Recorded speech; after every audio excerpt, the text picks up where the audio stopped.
Do you want to build your personal brand, enhance your glamour, increase your popularity, and become more famous? Get Found Fast for the Glamorous teaches you how with your hosts Chelse, Benham, and Keith Keller.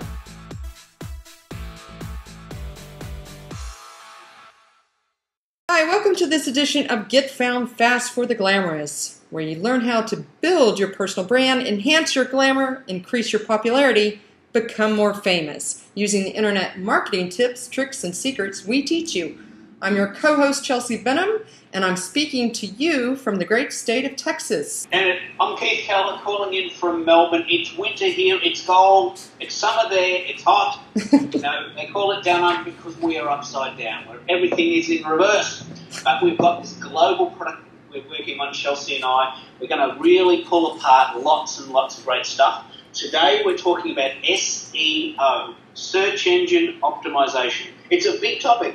It's a big topic, but a lot of people, as reported by the 2013 Social Media Marketing Industry Report by Social Media Examiner, want to know about what this is. SEO, what does it mean? Why is it so important? So Chelse, let's have a decoder on this. What is SEO? Why is it so important? And where do we all begin? Well, that's a good question. Plain and simple, search engine optimization is the process of making improvements or optimizing on and off your website in order to gain more coverage or exposure in search engine results. So basically, SEO enables you to get found. That simple definition actually casts a broad net over a much more complex system. So, we know that SEO is crucial. We keep hearing about this now. But it's very, very important, particularly for blog owners, because Google loves words. Google loves content. But tell me a bit more about SEO and how people can get involved in it. And this is really just the first of a series because SEO is a big topic, isn't it? That's absolutely right. It is one. It's just basically the tip of an iceberg. One of the most useful things you can learn is how to optimize your website or blog to get found online. And the more coverage in search engine results your website gets, the more traffic your website will likely get. So it's critical. The two are linked, and it's one of the things that people really, really need to understand. As I said before, many, many times to my clients, you can have a very well-designed, as far as beautiful, aesthetically pleasing website, lots of content.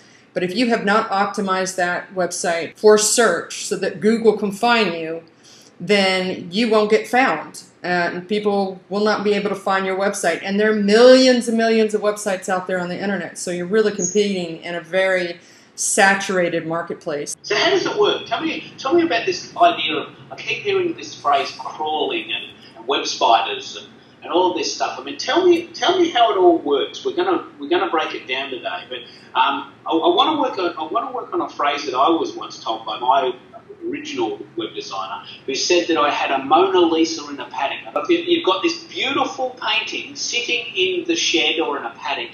No one gets to see it, Keith. You've got to get your site out there. So how do you do it? What's all this stuff that you're going to learn today about SEO? How do you do it, and how do we get started? Right, that's a good question, and I love that analogy.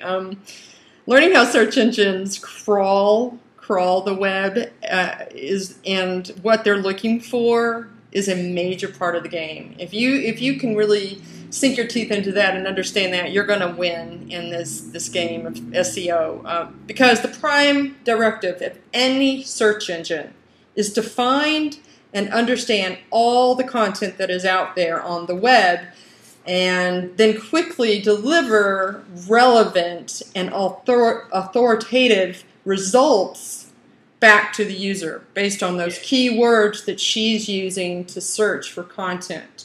So we have another part of the puzzle, which are the keywords that are really critical to SEO. Yeah. So you've mentioned a couple of key phrases there. Relevance. Any search engine, it's their job to make the most relevant search. What do you mean by that? What does that mean in web speak? Okay, I guess it really comes down to creating an analogy in the heads and minds of our listeners. When a user searches, say, for something like, let's use the words Texas veterinarians, search engines want to show a list of results that are relevant to the topic of Texas veterinarians. So search engines will analyze all the web pages that they've ever visited and pick out the pages that they believe are the most relevant to the terms Texas veterinarians.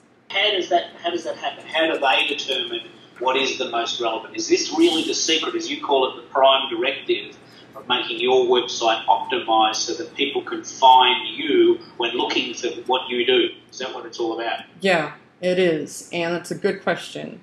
Search engines determine what to list by evaluating lots of different factors on a web page, including how your content is written and implemented in the code, and as well as other websites linking to you. And all of this is built on a proprietary algorithm developed by Google.